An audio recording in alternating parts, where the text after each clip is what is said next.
Of course, I don't speak your language, but I read your history, your great kings, your great tradition, the relationships and influence you had in the rest of the world. And it acts for me like a mirror through which I can understand India.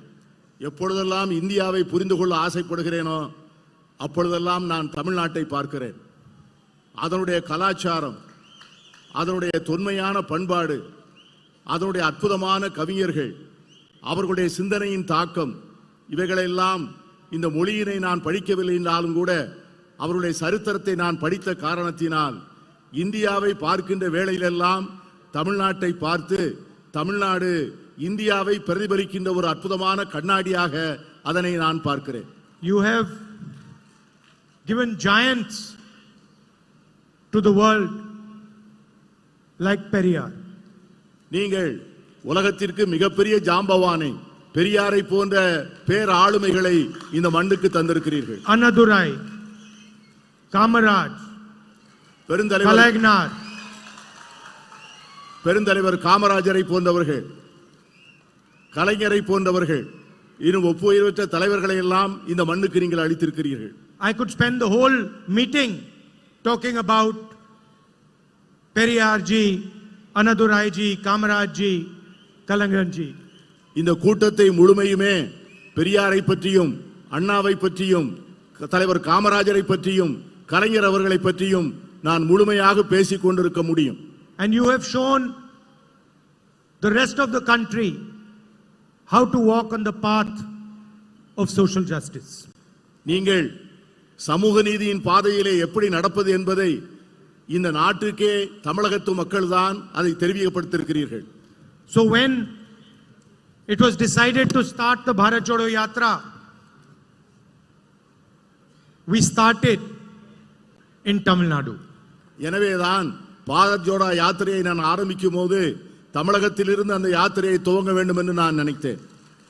And we walked from Tamil Nadu to Kashmir, 4,000 kilometers, fighting for the ideas that these great leaders fought for. அதனால்தான் கன்னியாகுமரியிலிருந்து காஷ்மீர் வரை 4000 kilometre தூரம் நடந்து இந்த மாபெரும் தத்துவங்களை இந்த மண்ணின் மக்களுக்கு சொல்வதற்காக நடந்தோம். And for me,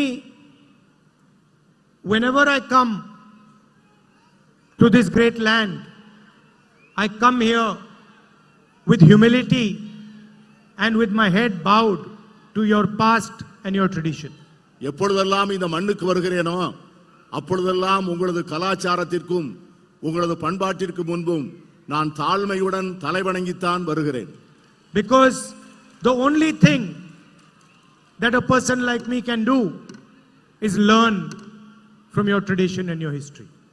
இந்தியாவிலே இந்த ஒரு மாநிலத்திலிருந்து தான் எல்லோரும் நிறைய செய்திகளையும் பண்பாட்டு தரவுகளையும் படிக்க முடியும். At the same time, the Tamil people, all of them, have always showered love and affection on me and my family. நான் எப்பொழுதெல்லாம் வருகிறேனோ அப்பொழுதெல்லாம் தமிழகத்து மக்கள் நெஞ்சம் நிறைய அன்பை என் மீது சொரிந்திருக்கிறார்கள், என்னை நேசித்திருக்கிறார்கள். And I have never seen this to be a political relationship. இதை போன்ற ஒரு அருமையான உறவை நான் எங்கேயும் பார்த்ததில்லை. For me, this is a family relationship, a loving relationship. It's not a political relationship. It can never be a political relationship. என்னை பொறுத்தவரை தமிழகத்து மக்களிடம் நான் கொண்டிருக்கின்ற உறவு ஒரு அரசியல் உறவு அல்ல, அது ஒரு குடும்ப உறவு. அவர்களை நான் ஆத்மார்த்தமாக நேசிக்கின்ற உறவு. So when I see the farmers of Tamil Nadu protesting in Jantar Mantar, their pain is my pain. அவர்கள் இந்த மண்ணினுடைய விவசாயிகள் ஜந்தர் மந்தர் என்ற இடத்திலே அவர்கள் போராட்டம் நடத்துகின்ற போது என்னுடைய உறவினர்களே அங்கே போராடுகின்ற போன்ற ஒரு நிலையை நான் உணர்ந்தேன். Today there is an ideological battle taking place in India. இன்றைக்கு இந்தியாவிலே ஒரு பெரிய தத்துவ போர் நடந்து கொண்டிருக்கிறது. On one side are the ideas of Periyar, social justice, freedom and equality. And on the other side are the ideas of the RSS, Mr. Narendra Modi and his government.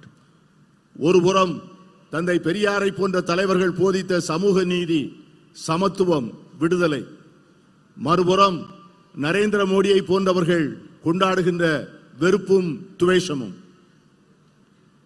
Narendra Modi says, one nation,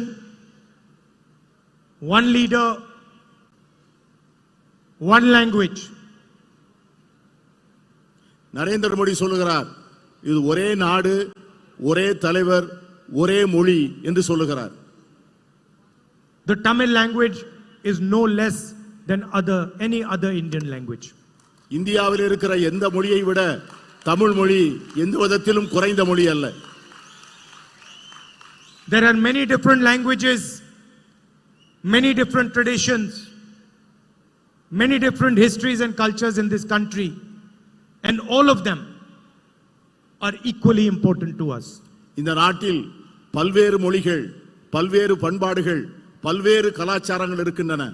ஒரு கலாச்சாரத்தை விடவோ, ஒரு பண்பாட்டை விடவோ, ஒரு மொழியை விடவோ மற்றொரு மொழி, பண்பாடு, கலாச்சாரம் எந்த விதத்திலும் தாழ்ந்ததல்ல. Tamil is not just a language. It is the way the Tamil people understand themselves. Tamil என்பது ஒரு மொழி அல்ல. தமிழ் என்பது ஒவ்வொருவரும் தங்களை எப்படி புரிந்து கொள்கிறார்கள் என்கிற வாழ்க்கை முறை. And an attack on the Tamil language is an attack on the Tamil people, nothing less. Tamil மொழியின் மீது தொடுக்கப்படும் எந்த தாக்குதலும் தமிழர்கள் மீது தொடுக்கப்பட்ட தாக்குதலாகவே நான் பார்க்கிறேன். And so I have come here to tell you that for us, your language, your tradition, your history, these are most important for us and our politics. என்னை பொறுத்தவரை உங்களுடைய மொழியும் உங்களுடைய கலாச்சாரமும் உங்களுடைய பண்பாடும் எல்லாவற்றையும் விட எனக்கு அவை மிக மிக முக்கியம். There can be no India without Tamil, without Bengali, without these large numbers of languages that our people speak. Tamil மொழி அல்லாமல், வங்க மொழி அல்லாமல், பேசப்படுகின்ற பல்வேறு மொழிகள் அல்லாமல் இந்தியா என்கிற ஒரு நாடே இருக்க முடியாது. And that is really what the fight is about. We say that all our people, all our traditions, all our languages are sacred. And they say that there should be one leader, one language, one tradition, one history. நம்மை பொறுத்தவரை இந்தியாவில் இருக்கிற எல்லாவித கலாச்சாரங்களும் பண்பாடும் மிக புனிதமானவைகள் என்று கருதுகிறோம். ஆனால் அவர்களோ ஒரே நாடு, ஒரே தலைவர், ஒரே மொழி என்பதிலே குறிக்கோளாக இருக்கிறார்கள். And what is the result of their ideology? The highest unemployment in 45 years. 83% of unemployed people are youngsters. இதனுடைய முடிவு என்னவென்று சொன்னால், இந்த நாட்டிலே இருக்கின்ற இளைஞர்களில் 83 விழுக்காட்டு இளைஞர்கள் வேலையில்லாத திண்டாட்டத்தை சந்திக்கின்றவர்களாக இருக்கிறார்கள். India today is more unequal than it was under the British. பிரிட்டிஷார் இருந்த காலத்தை விட இப்பொழுது இருக்கிற இந்தியா சமச்சீரற்ற இந்தியாவாக இருக்கிறது. 21 Indians have the same amount of money that 70 crore Indian people have. இந்த நாட்டிலே 25 படிய பணக்காரர்கள் 70 விழுக்காடு மக்கள் 70 விழுக்காடு செல்வத்தை தங்கள் கைவசம் வைத்திருக்கிறார்கள். 30 Indian farmers kill themselves every single day. ஒவ்வொரு நாளும் 30 இந்திய விவசாயிகள் தற்கொலை செய்து கொள்கிறார்கள். And yet the Prime Minister is not ready to forgive their loans. ஆனால் இந்த நாட்டினுடைய பிரதமர் அவர்களுடைய கடன்களை தள்ளுபடி செய்ய தயாராக இல்லை. But he can give 16 lakh crores to the richest Indians by forgiving their loans. ஆனால் விவசாயிகளுக்கு கடன்களை தள்ளுபடி செய்ய மறுத்த அதே பிரதமர் இந்த நாட்டினுடைய மிகப்பெரிய பணக்காரர்களுக்கு 16 லட்சம் கோடி ரூபாய் கடனை தள்ளுபடி செய்திருக்கிறார். 2 or 3 large industrialists None of them from Tamil Nadu. Get all the contracts, all the benefits. Every single industry is being handed over to them. இரண்டு மூன்று விரல் விட்டு எண்ணக்கூடிய மிகப்பெரிய தொழிலதிபர்கள் அவர்கள் யாரும் தமிழ்நாட்டை சார்ந்தவர்கள் அல்ல. அவர்கள் இந்தியாவில் இருக்கக்கூடிய அத்தனை அரசு ஒப்பந்தங்களையும் அத்தனை அரசு வழங்குகின்ற மற்றவித வசதிகளையும் அவர்கள் மட்டுமே பெற்றுக்கொண்டு அனுபவித்து வருகிறார்கள். Just because Mr. Adani is close to the Prime Minister and helps the Prime Minister, the ports, the airports, electrical power, wind power, solar power, defense industry, all of it is handed to him. Adani அவர்கள் பிரதமருக்கு நெருக்கமானவராக இருப்பதால், பிரதமர் அவருக்கு உதவ வேண்டும் என்று நினைப்பதால் இந்த நாட்டில் இருக்கிற அனைத்து துறைமுகங்களும், அனைத்து விமான நிலையங்களும், அனைத்து மின்சாரம் தயாரிக்கின்ற சோலார் பவர், கோல் பவர் என்ற எல்லா விதமான மின்சார தயாரிக்கின்ற வசதிகளையும் ஒரே தொழில்நபரிடம் அது ஒப்படைக்கப்பட்டிருக்கிறது. And the entire small and medium industry has been destroyed by demonetization and a flawed GST. இந்த நாட்டிலே இருக்கிற சிறு குறு நடுத்தர தொழில் அனைத்தும் சரக்கு மற்றும் சேவை வரி விதிப்பினுடைய அநியாயத்தினாலும் பணமதிப்பிழப்பு நடவடிக்கையினாலும் மிகவும் சீரழிந்து போயிருக்கிறது. All India's institutions, all India's agencies have been stuffed full of RSS people. இந்தியாவினுடைய அனைத்து நிறுவனங்களும் அனைத்து முகமைகளும் RSS சார்ந்த மக்களால் முழுமையாக நிரப்பப்பட்டுள்ளது. The Enforcement Directorate, the CBI, the Income Tax Department are used as political weapons. இந்த நாட்டிலே இருக்கிற வருவாய் புலனாய்வுத்துறை, CBI, வருமான வரித்துறை இவை எல்லாமே ஒன்றிய அரசினுடைய கையிலே எதிரிகளை அழிக்கின்ற ஆயுதங்களாக பயன்படுத்தப்படுகின்றன. Election commissioners are being chosen by the Prime Minister. இந்த நாட்டினுடைய தேர்தல் ஆணையர்களை இந்த நாட்டின் பிரதமர் தான் தேர்ந்தெடுக்கிறார். The Congress party's bank accounts are frozen. Congress கட்சியினுடைய வங்கி கணக்குகள் முடக்கப்பட்டிருக்கின்றன. 2 months before the election. தேர்தலுக்கு 2 மாதத்திற்கு முன்பு. Chief ministers are arrested. முதலமைச்சர்கள் கைது செய்து சிறையில் அடைக்கப்பட்டிருக்கிறார்கள். Opposition leaders are threatened. எதிர்க்கட்சி தலைவர்களும் அடைக்கப்பட்டிருக்கிறார்கள். And the entire idea is to make sure that 3 or 4 of India's richest people benefit from India. இது எதற்காக என்று சொன்னால் இந்த நாட்டினுடைய அனைத்து துறைகளும் அனைத்து இயற்கை வளங்களும் ஒரு 3-4 பெரும் முதலாளிகளுக்கு வசதியாக வாய்ப்பாக இருக்க வேண்டும் என்பதற்காகத்தான். And when Tamil Nadu asks for money for flood relief, you are refused. அதனால்தான் தமிழ்நாடு எப்பொழுதும் வெள்ள நிவாரண நிதிக்கு பணம் கேட்கிறதோ அந்த பணத்தை கொடுப்பதற்கு ஒன்றிய அரசு மறுக்கிறது. And the center labels your request as pichai. அதனால் நீங்கள் கொடுத்த வேண்டுகோள்கள் நிராகரிக்கப்பட்டன. When Tamil fishermen ask for assistance, the center gives them nothing. தமிழகத்தை சார்ந்த மீனவர்கள் உதவி கேட்டபோது இந்த ஒன்றிய அரசு எதுவும் செய்யவில்லை. Tamil farmers are forced to go to Jantar Mantar, they get nothing. தமிழக விவசாயிகள் ஜந்தர் மந்தர் முன்பு போராடிய போது அவர்களுக்கு எதுவும் கிடைக்கவில்லை. The only thing Mr. Narendra Modi cares about is having a monopoly on the finances and the communication system of this country. என்ன காரணம் என்று சொன்னால் மோடி அவர்கள் இந்த நாட்டினுடைய பொருளாதார வசதியின் மீதும் இந்த நாட்டினுடைய ஊடகங்களின் மீதும் முழுமையான தன்னுடைய ஆக்கிரமிப்பை வைத்திருக்கிறார். His members of parliament openly state that they're going to change the constitution if they come to power. அவர்கள் கட்சியை சார்ந்த ஒரு நாடாளுமன்ற உறுப்பினர் தாங்கள் ஆட்சிக்கு வந்தால் இந்த நாட்டின் அரசியல் சாசன சட்டத்தை உடனடியாக மாற்றுவோம் என்று சொல்லுகிறார்.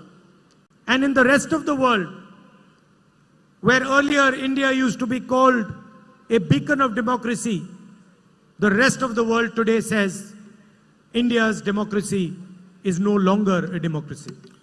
உலகமெல்லாம் ஒரு நாள் இந்தியாவை ஜனநாயகத்தின் தாய் என்று போற்றிய அந்த நாட்கள் போய் இந்தியாவை ஜனநாயகம் அழிந்து போகின்ற ஒரு நாடாக இன்று பார்க்கக்கூடிய சூழ்நிலை உருவாகி இருக்கிறது. So in this environment, what is the Congress party and the India alliance? thinking of doing. இந்த சூழ்நிலையிலே காங்கிரஸ் கட்சியும் இந்தியா கூட்டணியும் என்ன செய்ய நினைக்கிறது என்று உங்களுக்கு சொல்ல ஆசைப்படுகிறேன். In an environment where Mr. Narendra Modi has forced every single Indian youngster to be unemployed, we are going to take drastic action for employment. இந்தியாவினுடைய எல்லா இளைஞர்களையும் வேலையில்லா திண்டாட்டத்தின் இந்த சூழ்நிலையிலே மோடி அவர்கள் திணிக்கின்ற இந்த சூழ்நிலையில் அவர்களை பற்றி நினைத்து அவர்கள் எல்லோருக்கும் வேலை வாய்ப்பை உருவாக்கி கொடுக்க வேண்டும் என்று நாங்கள் மனமாற விரும்புகிறோம். There are 30 lakh jobs, 30 lakh government jobs which today are lying vacant. We will give these 30 lakh jobs to the young people of this country. இன்று ஒன்றிய அரசிடம் 30 லட்சம் பணியிடங்கள் வேலைகள் காலியாக இருக்கின்றன. நாங்கள் ஆட்சிக்கு வந்தவுடனே அந்த இடங்களை 30 லட்சம் இடங்களையும் உடனடியாக நிரப்புவோம். And that is just the starting point. The children of rich families, before they get a proper job, they do an apprenticeship. வேலை கிடைப்பதற்கு முன்பு அந்த இளைஞர்களுக்கு வேலை பயிற்சி வாய்ப்பை அளிக்கக்கூடிய ஒரு திட்டத்தை உருவாக்கி வைத்திருக்கிறோம். For 6 months or a year, they go to a private company and they work and they get paid for that work and they get trained. ஒரு 6 மாதம் அல்லது ஒரு வருடம் ஒரு தனியார் நிறுவனத்திலே அவர்கள் வேலை பார்த்து பயிற்சி பெற்று அதற்கு பிறகு அவர்களுக்கு நல்ல வேலை கிடைக்க நாங்கள் ஏற்பாடு செய்வோம். And so for all our graduates, undergraduates and our diploma holders, we are going to pass a law which is going to be called the right to apprenticeship. இதை போன்று டிப்ளமோ படித்துவிட்டு வேலை இல்லாமல் இருப்பவர்கள், என்ஜினியரிங் கல்வி படித்துவிட்டு வேலை இல்லாமல் இருப்பவர்கள், பட்டம் படித்துவிட்டு வேலை இல்லாமல் இருக்கிறவர்கள், இவர்கள் எல்லோருக்கும் வேலை கொடுப்பதற்காக தனியாக ஒரு சட்டம் இயற்றி வேலை வாய்ப்பு பயிற்சி சட்டம் என்றே அதற்கு பெயர் விட்டு அந்த சட்டத்தை நாங்கள் நிறைவேற்ற இருக்கிறோம். Every single Indian youth will have the right to get an apprenticeship with a private company, public sector company, or with the government. They will be allowed to work for 1 year. They will be trained, and for their 1 year, they will get 1 lakh rupees in the bank account. தகுதி பெற்ற ஒவ்வொரு இளைஞனும் இளம்பெண்ணும் இந்தியாவில் இருக்கின்ற தனியார் நிறுவனங்கள் அல்லது பொதுத்துறை நிறுவனங்கள் அல்லது அரசு நிறுவனங்களில் பணியாற்றக்கூடிய வாய்ப்பை உருவாக்கி கொடுத்து ஓராண்டுகள் அவர்களுக்கு பயிற்சி அளித்து அந்த ஓராண்டு பயிற்சி பெறுகின்ற காலத்திலே அவர்களுக்கு அரசு 1 லட்சம் ரூபாய் வழங்கும். And if they do well, then that job can become a permanent job. அவர்கள் அதிலே சிறப்பாக தேர்ச்சி பெறுவார்கள் என்று சொன்னால் அந்த வேலையிலேயே அவர்கள் பணியமர்த்தப்படுவார்கள். This will allow millions of youngsters to have a work experience, will give them pay for 1 year, and will also allow them to be trained in their interest area. இதன் மூலம் லட்சக்கணக்கான இளைஞர்களுக்கு வேலைக்கான பயிற்சி பெறக்கூடிய வாய்ப்பு கிடைக்கும், வேலை பெறுவதற்கான வாய்ப்பு கிடைக்கும். அதன் மூலமாக அவர்கள் வாழ்க்கையிலே சம்பாதிப்பதற்கான வாய்ப்பும் ஏற்படுத்தி தரப்படும். I know that the people of Tamil Nadu have a big issue with NEET. தமிழ்நாட்டு மக்களுக்கு நீட் தேர்வு என்பது ஒரு மிகப்பெரிய பிரச்சனை. We are going to leave the decision to the state on whether you want to do NEET or you do not want to do NEET. India கூட்டணியை பொறுத்தவரை NEET தேர்வை அந்த மாநில அரசுகளுடைய முடிவுகளுக்கே விடுவதாக இருக்கிறோம். மாநில அரசுகள் விரும்புவதாக இருந்தால் வைத்துக் கொள்ளலாம், வேண்டாம் என்றால் விட்டு விடலாம். What the Tamil people want their education system to look like, how they want to take their exams, this is the business of the people of Tamil Nadu. தமிழக மக்கள் தங்களுடைய கல்வி தரம் எப்படி இருக்க வேண்டும், தங்களுடைய கல்வி முறை எப்படி இருக்க வேண்டும் என்பதை அவர்கள் முடிவு செய்வார்கள். அதுதான் அவர்களுக்கு சரியான தீர்வாக இருக்கும். NEET is an anti-poor exam, and we are more than happy to allow you to take the decision on whether you want to take this exam or not. NEET தேர்வு என்பது ஏழை மக்களுக்கு எதிரானது. ஆகவே அதன் முடிவை நீங்களே எடுத்துக்கொள்வதிலே நாங்கள் மிக மகிழ்ச்சியோடு அதை ஏற்றுக்கொள்வோம்.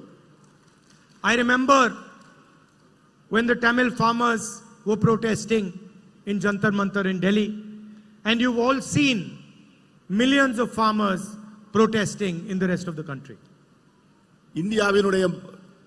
இந்தியாவினுடைய விவசாய பெருங்குடி மக்கள் ஜந்தர் மந்தரின் முன்பு போராட்டம் நடத்திய போதும், இந்தியா முழுவதும் லட்சக்கணக்கான விவசாயிகள் போராடிய போதும் நீங்கள் அதையெல்லாம் பார்த்து கொண்டிருந்தீர்கள். We have decided that we are going to give a guaranteed legal MSP to the farmers. அந்த விவசாயிகளுக்கு நாங்கள் ஒரு உறுதி சொல்ல ஆசைப்படுகிறோம். அவர்களது விளைபொருட்களுக்கு குறைந்தபட்ச ஆதார விலையை கொடுப்பதற்கான சட்டத்தை நிறைவேற்றுவோம் என்கிற உறுதியை சொல்லுகிறோம். Every farmer will be entitled to a minimum support price which will be guaranteed by the Indian legal system.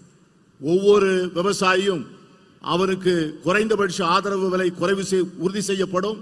அதற்காக இந்திய அரசு அதற்கான உறுதியை தரும். Mr. Narendra Modi has given huge loan waivers to the richest people in the country. பிரதமர் நரேந்திர மோடி இந்த தேசத்தில் இருக்கிற மிகப்பெரிய பணக்காரர்களுக்கு மிகப்பெரிய அளவிலே கடன் நிவாரணத்தை அளித்திருக்கிறார். We are going to give the farmers of India a farm loan waiver. We are going to forgive the farmers their loans. ஆனால் எங்களை பொறுத்தவரை இந்தியாவினுடைய ஏழை விவசாயிகளுக்கு கடன்களை தள்ளுபடி செய்ய போகிறோம், கடன்களை தள்ளுபடி செய்ய விரும்புகிறோம். The women of this country, the women of Tamil Nadu, protect and look after our future generation. இந்த தமிழகத்தினுடைய பெண்களும் சரி, இந்தியாவினுடைய பெண்களும் சரி, நம்முடைய தேசத்தினுடைய எதிர்காலத்தை அவர்கள்தான் பார்த்துக் கொள்கிறார்கள். And often our women are not compensated in the same way as the men are. இவ்வளவு அருமையான பணிகளை செய்கின்ற அவர்களுக்கு நாம் சரியான முறையிலே நியாயம் வழங்கி இருக்கிறோமா என்றால் இல்லை. ஆண்களுக்கு வழங்கப்பட்டிருக்கின்ற உரிமை பெண்களுக்கு வழங்கப்படவில்லை. So we are coming out with a new scheme for India's poorest women. ஆகவே அதற்காக இந்தியாவில் இருக்கின்ற ஏழை பெண்களுக்காக ஒரு அருமையான திட்டத்தை அறிமுகம் செய்ய இருக்கிறோம். And this is for all families who are today living in poverty. இந்தியாவிலே வறுமையின் பிடியில் இருக்கின்ற அத்தனை குடும்பங்களுக்கும் இந்த திட்டம் பொருந்தும். In each one of these poor families, one woman will be chosen, and the next government of India, the India Alliance government, is going to give that woman 1 lakh rupees every year in her bank account. ஒவ்வொரு குடும்பத்திலும் ஒரு பெண் தேர்ந்தெடுக்கப்பட்டு அந்த பெண்ணுக்கு வரக்கூடிய அரசு, India கூட்டணி அரசு அவர்களுக்கு ஒவ்வொரு ஆண்டும் 1 லட்சம் ரூபாய் வழங்கும் என்பதை நான் மகிழ்ச்சியோடு தெரிவித்துக் கொள்கிறேன். Please understand that every single poor family in this country, every single poor family in this country is going to be given 8,500 rupees a month, 1 lakh rupees a year by the next government. இதிலிருந்து நீங்கள் தெரிந்து கொள்ள வேண்டும், இந்தியாவில் இருக்கின்ற ஒவ்வொரு ஏழை குடும்பமும் ஒவ்வொரு மாசமும் 8,000 ரூபாய் பெறும். ஒரு வருடத்திற்கு 1 லட்சம் ரூபாய் பெறும். We are going to wipe out poverty from India forever. இந்தியாவிலிருந்து வறுமையை நிரந்தரமாக அழிப்பதென முடிவு செய்திருக்கிறோம். We have also committed that we are going to give women 50% reservation in government jobs, and we are going to implement the reservation in the Lok Sabha and the Rajya Sabha immediately and not after 10 years like Mr. Narendra Modi has promised. அரசு வேலைகளில் 50 விழுக்காட்டை பெண்களுக்காக ஒதுக்கீடு செய்வோம். உடனடியாக India கூட்டணி அரசு ஆட்சிக்கு வந்தவுடனே நாடாளுமன்றங்களிலும் மாநிலங்களவையிலும் மக்களவையிலும் சட்டமன்றங்களிலும் பெண்களுக்கான இடஒதுக்கீட்டை உடனடியாக அமுல்படுத்துவோம். 10 ஆண்டுகள் என்று மக்களை ஏமாற்ற மாட்டோம். Finally, for the women, ASHA workers and Anganwadi workers, we are going to double their wages for them. இந்தியாவிலே ஆஷா பணி செய்கின்றவர்களுக்கும் அங்கன்வாடிகளிலே பணி செய்கின்றவர்களுக்கும் அவருடைய ஊதியத்தை 2 மடங்காக்க திட்டமிட்டிருக்கிறோம். The Prime Minister has completely ignored the fishermen of this country. இந்த நாட்டினுடைய பிரதமர் இந்த தேசத்தினுடைய மீனவர்களை முழுமையாக மறந்து விட்டார். He does not even think about them. அவர் அவர்களை பற்றி ஒருபோதும் நினைப்பதில்லை. But fishermen are no less than our farmers. நம்முடைய விவசாயிகள் எவ்வளவு முக்கியமோ அந்த அளவுக்கு நம்முடைய மீனவர்களும் முக்கியமானவர்கள். They take huge risks and they provide food to our country. அவர்கள் பேர் ஆபத்துகளுடன் கடலுக்குள் சென்று நம் மக்களுக்கு உணவை தருகிறார்கள். So we have created a special manifesto for fishermen. அதற்காக மீனவர்களுக்கென்று ஒரு தனி தேர்தல் அறிக்கையை நாங்கள் தயார் செய்திருக்கிறோம். And we are going to give them a diesel subsidy for their fishing boats. அவர்களுடைய படகுக்கான டீசல் மானியத்தை தரப்போகிறோம். Insurance for their boats. அவர்களுக்கான படகுகளுக்கு காப்பீடு தரப்போகிறோம். We are going to give them a fisher folk credit card. அவர்களுக்கு நாம் கிரெடிட் கார்டு வழங்க போகிறோம். And we are going to recognize inland fishing and aquaculture as agriculture. உள்நாட்டு மீன்பிடிப்பதையும் aquaculture என்ற அந்த உள்நாட்டு மீன் வளர்ப்பு தொழிலையும் விவசாயத்தை போல விவசாயமாக கருத இருக்கிறோம். Finally, I'd like to end by saying this is an ideological battle. This is a battle for your history, for your tradition, for your culture, for your way of life. நான் ஏற்கனவே சொன்னது போல இது ஒரு மாபெரும் தத்துவ போராட்டம். உங்களுடைய பண்பாட்டுக்காக, உங்களுடைய வரலாற்றுக்காக, உங்களுடைய கலாச்சாரத்திற்காக, உங்கள் மொழிக்காக நாங்கள் தொடுக்கிற யுத்தம் தான் இந்த தேர்தல். I am going to stand and the Congress party is going to stand with the Tamil people to protect your language, to protect your culture and your history. நானும் காங்கிரஸ் கட்சியும் உங்களோடு என்றும் இருப்போம். உங்கள் பண்பாட்டோடு இருப்போம், உங்கள் மொழியோடு இருப்போம், உங்கள் கலாச்சாரத்தோடு இருப்போம். And no, forget Narendra Modi. No force on this planet, no force on this planet can harm the people of Tamil Nadu, their language and their tradition. உங்களுக்கு ஒரு உறுதி சொல்கிறேன், நரேந்திர மோடி மட்டுமல்ல, இந்த உலகத்தில் எந்த சக்தியாக இருந்தாலும் அது தமிழர்களையோ தமிழ் மொழியையோ தமிழ் கலாச்சாரத்தையோ தொட்டு பார்க்க முடியாது என்று நான் எச்சரிக்க விரும்புகிறேன். This election is being fought to save Indian democracy, and it is being fought to protect the Indian constitution. இந்த தத்துவ போர் இந்தியாவின் ஜனநாயகத்தை பாதுகாப்பதற்காகவும் இந்திய அரசியல் சாசன சட்டத்தை பாதுகாப்பதற்காகவும் நாம் மேற்கொண்டிருக்கிற யுத்தம். And I am confident we are going to win this fight. நான் உறுதியாக சொல்கிறேன், நாம் இந்த போரில் வெற்றி பெறப் போகிறோம்.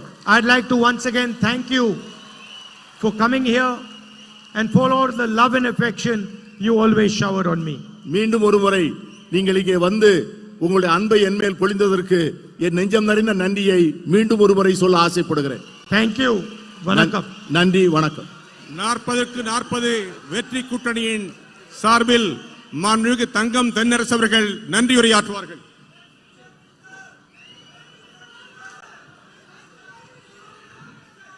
தென்னீர் பொருணை நதி தன் திரைக்கையால் அடிவருடும் நெல்லை சீமையில் இந்திய ஜனநாயகத்தை காத்திடுவோம் என்று உரிமை முழக்கம் செய்து உலக நாடுகள் அத்தனைக்கும் எடுத்துக்காட்டான திராவிட மாடல் ஆட்சியை நடத்தி கொண்டிருக்கக்கூடிய நம்முடைய ஆருயிர் முதலமைச்சர் தலைவர் தளபதி அவருடைய கரங்களோடு இணைந்து இன்றைக்கு உரிமை முழக்கம் செய்திருக்கக்கூடிய இந்தியாவின் இளந்தலைவர் அன்பிற்குரிய திரு ராகுல் காந்தி அவர்களுக்கும் காங்கிரஸ் பேரியக்கத்தின் நிர்வாகிகளுக்கும் தலைவர்களுக்கும் மதிப்பிற்குரிய கனிமொழி அவர்கள் கழகத்தின் துணை பொதுச்செயலாளர் உள்ளிட்டிருக்கக்கூடிய கழக முன்னோடிகளுக்கும் மேடையிலே வீற்றிருக்கக்கூடிய இந்தியா கூட்டணியுடைய நிர்வாகிகளுக்கும் அலைகடல் புகுந்ததென திரண்டிருக்கக்கூடிய நம்முடைய இந்தியா கூட்டணியினுடைய அன்பிற்குரிய தொண்டர்களுக்கும் நம்முடைய திருநெல்வேலி நாடாளுமன்றம் பக்கத்திலே இருந்து பல்வேறு மாவட்டங்களில் இருந்து வந்திருக்கக்கூடிய பொதுமக்களுக்கும் பெரியோர்களுக்கும் தாய்மார்களுக்கும்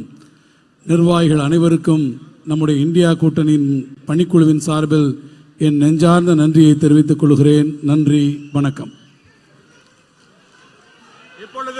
இப்பொழுது நம்முடைய வெற்றி கூட்டணி வேட்பாளர்களை நம்முடைய மாண்புமிகு தலைவர் ராகுல் காந்தி அவர்கள் அறிமுகப்படுத்துகிறார். திருமதி கனிமொழி அவர்கள், திரு ராபர்ட் புரூஸ் அவர்கள், திரு விஜய் வசந்த் அவர்கள். வெல்க வெல்க வெல்க இந்தியா கூட்டணி வெல்கவே, வெல்க வெல்க வெல்கவே, இந்தியா கூட்டணி வெல்கவே. இந்தியாவின் அடுத்த பிரதமர் ராகுல் காந்தி, இந்தியாவின் அடுத்த பிரதமர்